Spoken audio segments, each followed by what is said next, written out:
ইমাম মুয়াজ্জিন নাই আপনাদের মসজিদে? আছে তো। ইমাম জীবনে আপনার কাছে 100টা গোস্ত চাইছে? হাজারো ইমাম আছে, 7,000 টাকা দিয়ে ওই খাবে না কুরবানি দিবে? মুয়াজ্জিন 5,000 টাকা বেতন, তা আবার আপনাদের ঝাড়িতে ওর পেশাব পায়খানা বের হয়ে যায়। এই কুরবানি দিবে না খাবে? ও জীবনে আপনার কাছে 100টা গোস্ত চাইতে পারবে?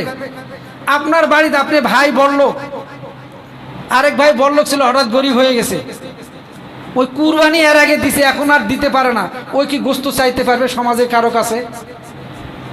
এখন তো গরিব হয়েছে। এইরকম গরিব কানিআ, এইরকম গরিব যারা লজ্জায় কারো কাছে কোনো কিছু চাইতে পারে না, তাদেরকে কুরবানি করে গোস্ত দেওয়ার দায়িত্ব আপনার আর আমার। কোরআনের আয়াত, অনেকে আছে না 3 ভাগ এটা না যায় বলে আমরা শুনতে যাবো না, কোরআন শরীফের আয়াত পড়ে বলতেছি। কিয়ামতের দিন আল্লাহ তাআলার কাছে এই যে কুরবানির পশু বলে না, শিং পশম খুর নিয়ে উপস্থিত হবে, এর মানে কি? এর মানে হলো প্রত্যেকটা অঙ্গ প্রত্যঙ্গ কুরবানি করার জন্য তাদের সবগুলোর সওয়াব আপনার আমার আমলনামায় সেদিন পেশ করবে কে? আল্লাহ তাআলা। আর এগুলো যদি আপনার আমার নিয়ত সহি না হয়, এই কুরবানি করে কোনো লাভ হবে না। নিয়ত 1 নাম্বার সহি হতে হবে, খালেস নিয়ত হতে হবে। কার জন্য? আল্লাহ। বলছে তাকওয়া কি জানেন? বলছে তাকওয়া হলো সমস্ত নেক আমল করার নাম হলো তাকওয়া। সমস্ত নেক আমল করার নাম হলো তাকওয়া। যেহেতু সামনে আপনারা কুরবানি পশু কিনবেন, তো পশু কিনতে আমরা কিভাবে কিনবো? সবচাইতে দুর্বল যেটা, সেটা ধাক্কা মারলে পড়ে যাবে। হাটত যায় মাছরা জিজ্ঞাসা করে, হুজুর একটু কানটা ছিদ্রি আছে নিব? এগুলো প্রশ্ন করার দরকার কি? প্রশ্ন ছাড়া একদম নিখুঁত পশু কিনবো। কি ছাড়া? ওই প্রশ্ন আমার দরকারই নাই, একদম নিখুঁত, কোনো খুঁত থাকবে না। ইসমাইল আলাইহিস সালামের খুঁত ছিল? সুন্দর কম ছিল? এই জন্য নিখুঁত সুন্দর দামের সাথে তাকালে হবে না। 70,000 টাকা দাম পোষাবে তো? গোস্তুর দাম তো 1,000 টাকা পড়ে গেল। এই কুরবানি আপনার জায়েজ হবে না। আপনার চোখে লেগেছে, হ্যাঁ দাম দর তো আমরা করবই, আকাশ কুসুম হলে তো আর হবে না, তো দাম দর করবো, কিন্তু ওই যে ভাগ ফেলাবো না যে গোস্তুর কেজি কত করে পড়লো, নো, এটা না। আমি সুন্দর গরু কিনবো, যদি আমার পছন্দ হয় দাম দর করে নিয়ে ফেলবো। গোস্তুর দাম কত পড়ছে এটা দেখার দরকার নাই, একদম নিখুঁত এরকম গরু কিনবো। আর একটা কথা, যে কুরবানি সংক্ষিপ্ত ভাবে বলছি, যে কুরবানি 7 ভাগে করা হয়, এটা নিয়ে আমাদের অনেক কথাবার্তা, অনেক আলোচনা বিভিন্ন জায়গায় শুনি। কেউ বলে 7 ভাগে করা যাবে, কেউ ভাবে করা যাবে না। তাহলে আমি একটা হাদিস থেকে আপনাদের বলি, সহিহ মুসলিমের 1318 নম্বর হাদিস আপনারা দেখতে পারেন। এই হাদিসের মধ্যে বলছে, এই হাদিসের রাবি হলেন জাবির রাদিয়াল্লাহু তাআলা আনহু। তিনি বলতেছেন যে ক্বালা নাহারনা মা রাসূলিল্লাহ সাল্লাল্লাহু আলাইহি ওয়াসাল্লাম আমাল হুদাইবিয়া, হুদাইবিয়ার বছর উনি বলছে আমরা রাসূল সাল্লাল্লাহু আলাইহি সাল্লামের সঙ্গে কুরবানি করেছি। বলছে আল বাদানাতা, বাদানাতা মানে হলো কি? বাদানা মানে হলো উট। আন সাবাতিন ওয়াল বাকারাতা আন সাবাতিন, গরু উট এগুলোর মধ্যে 7টা করে ভাগ দিয়ে আমরা কুরবানি করেছি এবং আল্লাহ রাসূলও সেখানে ছিলেন। তাহলে 7 ভাগে করা যাবে? আর কোনো প্রশ্ন দরকার আছে? যাই করবে না তাই না করুন, আপনার সামর্থ্য থাকলে আপনি পুরো একটা দিবেন। এ ব্যাপারে 4 মাযহাবের কিছু কওল আছে। ইমাম আজম আবু হানিফা রাহিমাহুল্লাহ তিনি বলছেন 7 জন ব্যক্তির সবার নিয়ত হতে হবে কুরবানি। গোস্ত খাওয়ার নিয়ত যদি একজনের থাকে ওই কুরবানি হবে না। এটা কার কওল? ইমামে আজম আবু হানিফা। আরো 3 জন ইমাম আছে, ইমাম শাফিঈ তিনি বলেছেন যদি কেউ গোস্ত খাওয়ার নিয়ত 1 ভাগ দেয় তো ওই 6 জনের হবে, তারটা হবে না। উনি শিথিল করেছেন, কিন্তু তিনি বলেছেন পাশাপাশি এটা অপছন্দনীয়। অনুরূপভাবে ইমাম আহমদ বিন হাম্বলও তাই বলেছেন, ইমাম শাফিঈর মতো। ইমাম মালিক রাহিমাহুল্লাহ বলেছেন একটা পশুর জন্য একজনই, ভাগটাক দরকার নাই। কথা বুঝতে পারছেন আপনারা? তাহলে আমরা কার কওল মানব? কওলুর রাজে হলো ইমাম আবু হানিফা, যেহেতু আমরা তার কি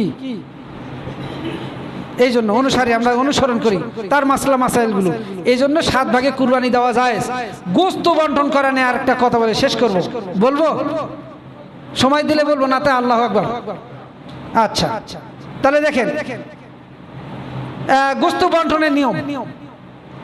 এই আয়াতটা যখন এই আয়াতটা বলবো, ফাকুলু মিনহা ওয়া আতিমুল কানিয়া ওয়াল মু'তাররা, এই আয়াতটাই কুরবানির পশুর জন্যই নাজিল হয়েছে।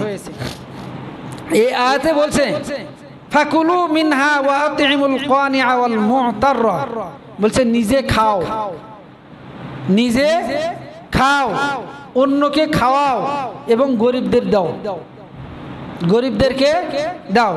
এখানে আরো একটু কানিয়া বলছে, কানিয়া আল মু'তাররা, এই শব্দ আয়াতের মধ্যে আছে দুটো শব্দ। এই শব্দগুলো বলছে কানিয়া শব্দের অর্থ কি বলছে, বলছে এমন গরিব, কিরকম গরিব, লজ্জায় চায় না। এমন গরিব আছে না যে লজ্জায় চাইতে পারে না। আচ্ছা আপনাকে একটা কথা বলি, ইমাম মুয়াজ্জিম নাই আপনাদের মসজিদে? আছে তো। ইমাম জীবনে আপনার কাছে 100টা গোস্ত চাইছে? হাজারো ইমাম আছে, 7,000 টাকা দিয়ে ওই খাবে না কুরবানি দিবে? মুয়াজ্জিন 5,000 টাকা বেতন, তা আবার আপনাদের ঝাড়িতে ওর পেশাব পায়খানা বের হয়ে যায়। এই কুরবানি দিবে না খাবে? ও জীবনে আপনার কাছে 100টা গোস্ত চাইতে পারবে? আপনার বাড়িতে আপনি ভাই বড়লোক, আরেক ভাই বড়লোক ছিল, হঠাৎ গরিব হয়ে গেছে, ওই কুরবানি এর আগে দিছে, এখন আর দিতে পারে না, ওই কি গোস্ত চাইতে পারবে সমাজের কারো কাছে? এখন তো গরিব হয়েছে।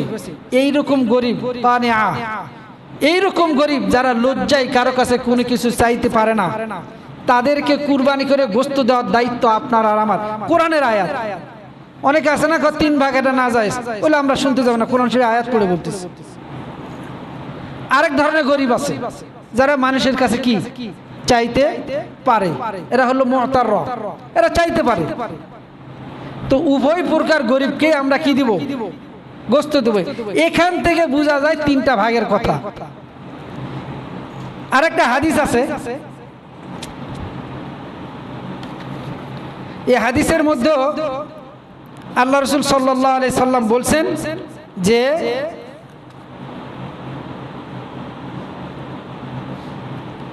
গোস্তকে 3 ভাগ করার কথা এই হাদিসের মধ্যে আল্লাহ রাসূল সাল্লাল্লাহু আলাইহি সাল্লাম বলছেন। তো এই জন্য আমরা গোস্ত 3 ভাগ করতে পারবো, এর মধ্যে কোনো সন্দেহ নাই। আপনারা 3 ভাগই করবেন, নিজে খাবেন। যদি আপনার পরিবারের জন্য সব লাগে, সেটার জন্য শরীয়ত আপনাকে বলছে খাই ভালো। এবং অনেকে বলে যে হুজুর কুরবানি দিছে এখনো পর্যন্ত ওই গোস্ত আগামী কুরবানিতে খাওয়া যাবে, তো খালি আপনার সমস্যা কি? ওই যে কুরবানি আরো 2 কুরবানি পরে খায়, তা আপনার সমস্যা কি? শরীয়ত তো তাকে হুকুম দিছে, খাইতে পারবে, খাওয়াতে পারবে, গরিবকে দিবে, আত্মীয় স্বজনকে দিবে, নিজে জমা করতে পারবে। ওর ভাগেরটা আমি খাইনি রেখে দিছে, সমস্যা নাই।